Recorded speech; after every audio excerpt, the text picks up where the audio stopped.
பெற்ற தாய் தந்தையரை கண்டுகொள்ளாத உலகில் மனைவி இறந்து 3 ஆண்டுகள் ஆனாலும் மாறா பாசத்தோடு மனைவிக்காக கோவில் எழுப்பிய கணவர்தான் இவர். திருப்பத்தூர் மாவட்டம் மான்கானூர் தக்டிவட்டம் பகுதியைச் சேர்ந்தவர் சுப்பிரமணி. இவரது மனைவி ஈஸ்வரி 3 ஆண்டுகளுக்கு முன்பு உயிரிழந்துள்ளார்.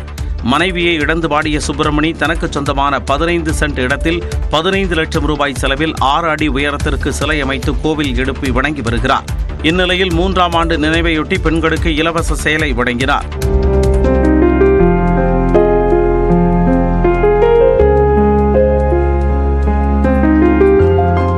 இந்நிகழ்வில் சுற்றுவட்டாரத்தில் இருந்து திரளான பெண்கள் கலந்து கொண்டனர். மேலும் பங்கேற்ற அனைவருக்கும் ஆட்டிறைச்சி பிரியாணியும் வழங்கப்பட்டது. மதுரையில் உழவர் சந்தை காய்கறிகளை ஆன்லைனில் ஆர்டர் செய்தால் அவற்றை வீட்டிற்கே வந்து டெலிவரி செய்யும் திட்டம் அறிமுகம் செய்யப்பட்டுள்ளது. மதுரையில் சொக்கிகுளம், அண்ணாநகர், பழங்கானத்தம், ஆணையூர் ஆகிய பகுதிகளில் உழவர் சந்தைகள் செயல்பட்டு வருகின்றன. இந்நிலையில் ஆன்லைனில் உழவர் சந்தைகளில் காய்கறிகளை ஆர்டர் செய்யும் நடைமுறை முதற்கட்டமாக சொக்கிகுளம் உழவர் சந்தையில் அறிமுகப்படுத்தப்பட்டுள்ளது.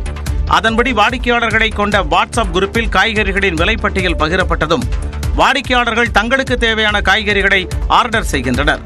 இதையடுத்து உழவர் சந்தை பணியாளர்கள் அதை வாங்கி டெலிவரி நிறுவனங்கள் மூலம் வீடுகளுக்கே சென்று விநியோகிக்கின்றனர். இதற்கு தனியாக கட்டணம் வசூலிக்கப்படுகிறது. காய்கறிகளை நாங்கள் உழவர் சந்தை ரேட்டுக்கு வாங்கி ஒருங்கிணைத்து அவங்க டெலிவரி பாய்ஸை கொடுத்துருவோம்.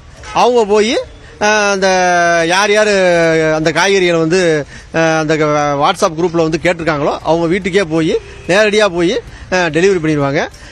அந்த கொண்டு வரதுக்கு சர்வீஸ் சார்ஜ் மாதிரி 3 கிலோமீட்டருக்கு மட்டும் 50 ரூபா. பொதுமக்களிடம் மிகுந்த வரவேற்பை பெற்றுள்ள இந்த நடைமுறையை தமிழ்நாடு முழுவதும் விரிவுபடுத்த வேண்டும் என பொதுமக்கள் கோரிக்கை விடுத்துள்ளனர்.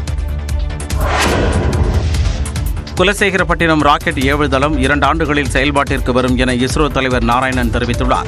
திருவள்ளூரில் தனியார் கல்லூரியின் பட்டமளிப்பு விழாவில் கலந்து கொண்ட பிறகு செய்தியாளர்களை சந்தித்த அவர் நாட்டின் தேவைகளை பூர்த்தி செய்ய பல செயற்கைக்கோள்கள் மற்றும் ராக்கெட்டுகள் தேவைப்படுவதாகவும் அதனால் விண்வெளித்துறையில் தனியார் துறையின் பங்களிப்பை ஊக்குவிக்க இஸ்ரோ பல நடவடிக்கைகளை எடுத்து வருவதாகவும் கூறினார். இந்த வருஷம் பார்த்தீங்கன்னா இப்போ ஆட்களை கொண்டு போனோம் இல்லையா, ஆட்களை கொண்டு போறதுக்கு முன்னுக்கு 3 அன்க்ரூடு மிஷன் சொல்லுவோம். அன்க்ரூடுன்னா ஆள் இல்லாம ராக்கெட் இது எல்லா பாகங்களும் வச்சு அனுப்புறது. ஏன்னா அதெல்லாம் மூணு சக்சஸ் ஆன பிறகு தான் ஆள் அனுப்ப போறோம். அது எடுத்தோடனே ஆள் அனுப்பி ஏதாவது பிரச்சனைகள் வந்துவிடாததுனால அதில் உள்ள முதல் ராக்கெட் அன்க்ரூட் மிஷன் இந்த வருஷம் பிளான் பண்ணியிருக்கோம். டேட் எல்லாம் டிசைட் பண்ணல, இந்த வருஷம் பிளான் பண்ணியிருக்கோம். தொடர்ந்து பேசிய நாராயணன் இஸ்ரோவின் கண்டுபிடிப்புகளில் 90% மக்களுக்கு பயன்படும் வகையில்தான் உள்ளதாகவும் நாராயணன் கூறினார். தட்கல் ரயில் டிக்கெட் முன்பதிவுக்கான நேர மாற்றம் செய்யப்பட்டுள்ளதாக சமூக வலைதளத்தில் வெளியான செய்திக்கு ரயில்வே நிர்வாகம் மறுப்பு தெரிவித்துள்ளது. ரயில்களில் உடனடியாக பயணம் மேற்கொள்ள டிக்கெட் முன்பதிவு செய்வதற்காக தட்கல் முறை கடைபிடிக்கப்பட்டு வருகிறது. அதன்படி பயணம் செய்வதற்கு 24 மணி நேரத்திற்கு முன்பாக டிக்கெட் முன்பதிவு செய்யும் நடைமுறை பின்பற்றப்பட்டு வருகிறது. குளிர்சாதன பெட்டிகளில் பயணம் செய்வதற்கான தட்கல் டிக்கெட் முன்பதிவு காலை 10 மணிக்கும் 2ஆம் வகுப்பு படுக்கை வசதி கொண்ட பெட்டிகளில் பயணம் செய்ய காலை 11 மணிக்கும் முன்பதிவு தொடங்கும். இந்நிலையில் தட்கல் டிக்கெட் முன்பதிவுக்கான நேரம் மாற்றப்பட்டுள்ளதாக சமூக வலைதளங்களில் செய்தி பரவியது. ஆனால் முன்பதிவு நேரத்தில் எந்த மாற்றமும் இல்லை என IRCTC விளக்கம் அளித்துள்ளது. குளிர்சாதன வசதி அல்லது குளிர்சாதன வசதி அல்லாத வகுப்புகளுக்கான தட்கல் அல்லது பிரீமியம் தட்கல் முன்பதிவு நேரங்களில் மாற்றம் எதுவும் முன்மொழியப்படவில்லை என்றும் முகவர்களுக்கு அனுமதிக்கப்பட்ட முன்பதிவு நேரங்களும் மாற்றப்படவில்லை என்றும் IRCTC தெரிவித்துள்ளது. கோவையில் IPL சூதாட்டத்தில் ஈடுபட்ட 7 பேர் கைது செய்யப்பட்டனர். IPL கிரிக்கெட் தொடரின் 18வது சீசன் நாடு முழுவதும் பல்வேறு நகரங்களில் நடைபெற்று வருகிறது. IPL போட்டிக்கான டிக்கெட்டுகள் கள்ளச்சந்தையில் விற்கப்படுவது தொடர்கதையாகி வரும் நிலையில் கோவையில் IPL போட்டியை வைத்து சூதாட்டம் நடைபெறுவதாக காவல்துறையினருக்கு ரகசிய தகவல் கிடைத்தது. அதன் அடிப்படையில் காட்டூர் பகுதியில் காவல்துறையினர் நடத்திய சோதனையில் IPL சூதாட்டத்தில் ஈடுபட்டதாக ராஜேஷ், சவுந்தர், அருண்குமார், நந்தகுமார், விபுல், ஜிதேந்திரா, விபின் ஆகிய 7 பேர் கைது செய்யப்பட்டனர். அவர்களிடமிருந்து 1 கோடியே 9 லட்சம் ரூபாய் ரொக்கம், 12 செல்போன்கள், 2 கார்கள் மற்றும் 2 இருசக்கர வாகனங்கள் பறிமுதல் செய்யப்பட்டன. இந்த சூதாட்டத்தில் வேறு யாருக்கும் தொடர்பு உள்ளதா என்ற கோணத்தில் காவல்துறையினர் விசாரணையை முடுக்கிவிட்டுள்ளனர். 1 கோடி ரூபாய் நிலுவை மின்கட்டண பாக்கி இருப்பதால் மதுரை மீனாட்சி அம்மன் கோவில் சித்திரை திருவிழாவிற்கு மின்சாரம் வழங்க முடியாது என்று மதுரை மாநகர ஆணையர் அறிவித்துள்ளார். மதுரை மீனாட்சி சுந்தரேஸ்வரர் கோவில் மற்றும் கள்ளழகர் கோவிலில் நடைபெறும் சித்திரை திருவிழா முன்னேற்பாடு குறித்து மாவட்ட ஆட்சியர் சங்கீதா ஆலோசனை நடத்தினார். அப்போது பேசிய மாநகராட்சி ஆணையர் சித்ரா விஜயன், கடந்த காலங்களில் சித்திரை திருவிழாக்களின் போது வீதி உலாவின் மின் விளக்குகளுக்கு மின்சாரம் வழங்கியதற்காக 1 கோடி ரூபாய்க்கு மேல் மாநகராட்சிக்கு இந்து சமய அறநிலையத்துறை பணம் செலுத்த வேண்டியுள்ளதாக கூறினார். அதனை செலுத்தும் வரை மின் வாரியத்திடம் தற்காலிக மின் இணைப்பு பெற்று பயன்படுத்த வேண்டும் எனவும் குறிப்பிட்டுள்ளார். இந்த விவகாரம் பக்தர்களிடையே கடும் அதிருப்தியை ஏற்படுத்தியுள்ளது.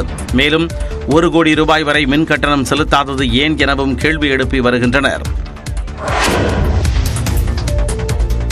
சென்னை மதுரவாயலில் நேற்று நள்ளிரவு முதல் காலை வரை 9 மணி நேரத்திற்கு மேலாக நீடித்த மின்வெட்டு சீரானதால் மக்கள் நிம்மதியடைந்தனர்.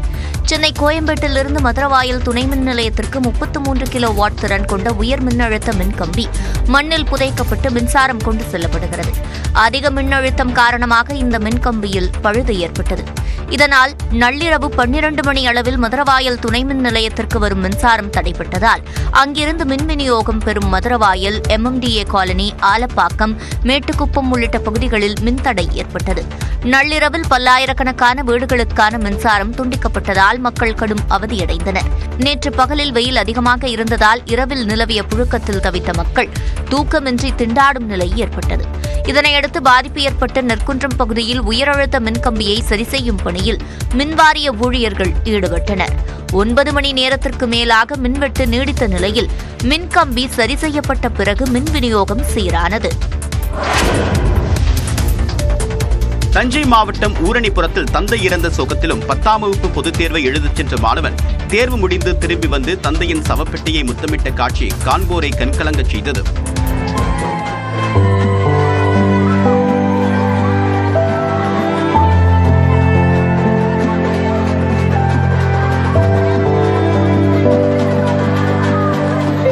பட்டுக்கோட்டை அருகே உள்ள ஊரணிப்புறம் தெற்கு பகுதியை சேர்ந்த செல்வராஜ் என்பவர் தையல் தொழில் செய்து வந்தார்.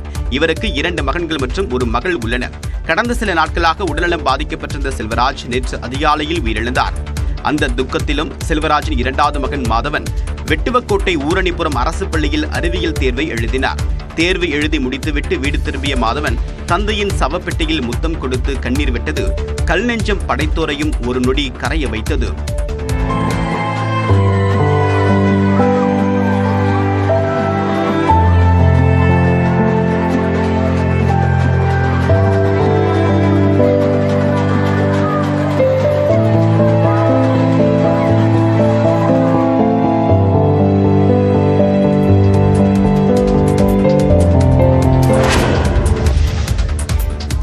வேலூர் மாவட்டம் குடியாத்தத்தில் 6 மாத ஆண் குழந்தைக்கு உரிய நேரத்தில் சிகிச்சை அளிக்காததால் குழந்தை இறந்ததாக உறவினர்கள் குற்றம் சாட்டிய நிலையில் இது தொடர்பாக காவல்துறையினர் விசாரணை நடத்தி வருகின்றனர். வேலூர் மாவட்டம் தாமரைபுரத்தைச் சேர்ந்த கார்த்தி ஜெயந்தி தம்பதிக்கு ஏற்கனவே 2 ஆண் குழந்தைகள் இருக்கும் நிலையில் 6 மாதங்களுக்கு முன்பு மாதேஷ், மனோஜ் என இரட்டை ஆண் குழந்தைகள் பிறந்தன. இந்த இரட்டை குழந்தைகளில் மனோஜுக்கு வயிற்றுப்போக்கு மற்றும் காய்ச்சல் இருந்தது. அருகிலுள்ள தனியார் மருத்துவமனையில் குழந்தைக்கு சிகிச்சை அளிக்கப்பட்டது. உடல்நிலை சீராகாததால் குடியாத்தம் அரசு மருத்துவமனையில் சிகிச்சைக்காக சேர்த்தனர்.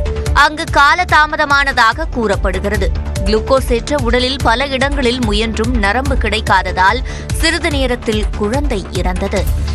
6 மாசம் குழந்தை சார். 6 மாசம் குழந்தைக்கு 25 ஊசி 30 ஊசி போட தாங்குவானா? இந்த சம்பவம் தொடர்பாக காவல்துறையினர் விசாரணை நடத்தி வருகின்றனர். இது தொடர்பாக பதிலளித்துள்ள மருத்துவர்கள் குழந்தைக்கு நீர் சத்து மிகவும் குறைவாக இருந்த நிலையில் நரம்பு கிடைக்காமல் குளுக்கோஸ் ஏற்றுவதில் தாமதம் ஏற்பட்டதாக கூறினர்.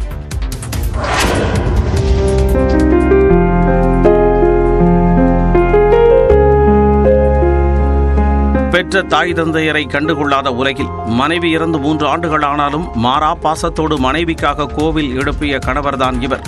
திருப்பத்தூர் மாவட்டம் மான்கானூர் தக்கடிவட்டம் பகுதியைச் சேர்ந்தவர் சுப்பிரமணி. இவரது மனைவி ஈஸ்வரி 3 ஆண்டுகளுக்கு முன்பு உயிரிழந்துள்ளார். மனைவியை இழந்து வாடிய சுப்பிரமணி தனக்கு சொந்தமான 15 சென்ட் இடத்தில் 15 லட்சம் ரூபாய் செலவில் 6 அடி உயரத்திற்கு சிலை அமைத்து கோவில் எழுப்பி வணங்கி வருகிறார். இந்நிலையில் 3ஆம் ஆண்டு நினைவையொட்டி பெண்களுக்கு இலவச சேலை வழங்கினார்.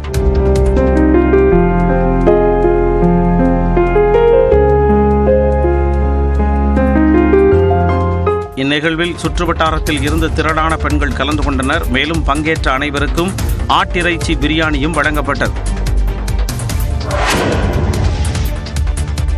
மதுரையில் உழவர் சந்தை காய்கறிகளை ஆன்லைனில் ஆர்டர் செய்தால் அவற்றை வீட்டிற்கே வந்து டெலிவரி செய்யும் திட்டம் அறிமுகம் செய்யப்பட்டுள்ளது. மதுரையில் சொக்கிகுளம், அண்ணாநகர், பழங்கானத்தம், ஆனையூர் ஆகிய பகுதிகளில் உழவர் சந்தைகள் செயல்பட்டு வருகின்றன. இந்நிலையில் ஆன்லைனில் உழவர் சந்தைகளில் காய்கறிகளை ஆர்டர் செய்யும் நடைமுறை முதற்கட்டமாக சொக்கிகுளம் உழவர் சந்தையில் அறிமுகப்படுத்தப்பட்டுள்ளது. அதன்படி வாடிக்கையாளர்களை கொண்ட வாட்ஸ்அப் குரூப்பில் காய்கறிகளின் விலைப்பட்டியல் பகிரப்பட்டதும் வாடிக்கையாளர்கள் தங்களுக்கு தேவையான காய்கறிகளை ஆர்டர் செய்கின்றனர். இதையடுத்து உழவர் சந்தை பணியாளர்கள் அதை வாங்கி டெலிவரி நிறுவனங்கள் மூலம் வீடுகளுக்கே சென்று விநியோகிக்கின்றனர். இதற்கு தனியாக கட்டணம் வசூலிக்கப்படுகிறது. காய்கறிகளை வந்து நாங்கள் உழவர் சந்தை ரேட்டுக்கு வாங்கி ஒருங்கிணைத்து அவங்க டெலிவரி பாய்ஸை கொடுத்துருவோம். அவங்க போய் அந்த யார் யார் அந்த காய்கறிகளை அந்த வாட்ஸ்அப் குரூப்பில் கேட்டிருக்காங்களோ அவங்க வீட்டுக்கே போய் நேரடியாக போய் டெலிவரி பண்ணிடுவாங்க. அந்த கொண்டு வரதுக்கு சர்வீஸ் சார்ஜ் மாதிரி 3 கிலோமீட்டருக்கு மட்டும் 50 ரூபா. பொதுமக்களிடம் மிகுந்த வரவேற்பை பெற்றுள்ள இந்த நடைமுறையை தமிழ்நாடு முழுவதும் விரிவுபடுத்த வேண்டும் என பொதுமக்கள் கோரிக்கை விடுத்துள்ளனர். குலசேகரப்பட்டினம் ராக்கெட் ஏவுதளம் 2 ஆண்டுகளில் செயல்பாட்டிற்கு வரும் என இஸ்ரோ தலைவர் நாராயணன் தெரிவித்துள்ளார். திருவள்ளூரில் தனியார் கல்லூரியின் பட்டமளிப்பு விழாவில் கலந்து கொண்ட பிறகு செய்தியாளர்களை சந்தித்த அவர் நாட்டின் தேவைகளை பூர்த்தி செய்ய பல செயற்கைக்கோள்கள் மற்றும் ராக்கெட்டுகள் தேவைப்படுவதாகவும் அதனால் விண்வெளித்துறையில் தனியார் துறையின் பங்களிப்பை ஊக்குவிக்க இஸ்ரோ பல நடவடிக்கைகளை எடுத்து வருவதாகவும் கூறினார். இந்த வருஷம் பார்த்தீங்கன்னா இப்போ ஆட்களை கொண்டு போகணும் இல்லையா, ஆட்களை கொண்டு போறதுக்கு முன்னுக்கு 3 அன்க்ரூடு மிஷன் சொல்லுவோம். அன்க்ரூடுன்னா ஆள் இல்லாம ராக்கெட் இது எல்லா பாகங்களும் வச்சு அனுப்புறது. ஏன்னா அதெல்லாம் சக்சஸா 3 சக்சஸ் அனுப்புறது தான் ஆள் அனுப்ப போறோம்.